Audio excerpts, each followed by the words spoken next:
I've decided I want to start 2025 with a cleaned out to-do list. In the past, when I used to have my to-dos recorded on paper, as lists became stale dated, they would make their way to the rubbish bin. But now that I keep everything digitally, I find it's really easy for my to-do list to become clogged. And all of a sudden, I have to-dos that I came up with 6 months ago that no longer are relevant, but they're still sitting there and they're visual clutter and they make it harder to plan. So I've decided this is the time to set up key one right and get really focused on just having the to-dos I actually intend on working on in my to-do list. So here's how I'm doing that cleanup. I'm not creating a new system. I'm not creating whole new Notion databases. I've sunk a lot of time into those things in the past. Right now, it's just about cleaning.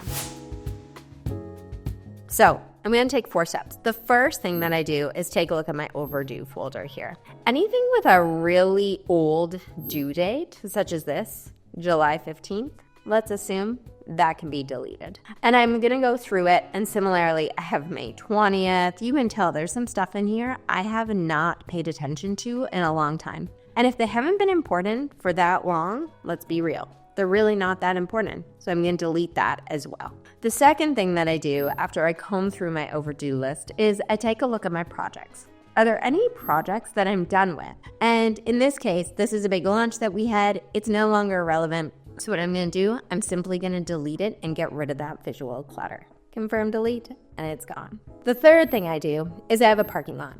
My parking lot is where I put tasks that are really more just ideas. You know, when you've come up with a to-do, but there's no logical time in the near future you're going to tackle it, and maybe it's still not a fully baked idea. I don't want to forget those, so they live here. And I revisit this now and then, but anything that is not a task I'm going to action in the next little while, I move or add into this parking lot, and so I can focus on just the lists I want to action. And finally, I take a look at what's in here, and anything that doesn't have a time estimate, I add it. And the reason that I do that is this is critical for me, let's save that, in order to be able to prioritize my time. If there's no time estimate against something, it means I'm really not that serious about protecting and carving out the time needed to do it. And in that case, I'm going to move it down to my parking lot and tackle it when I have the time.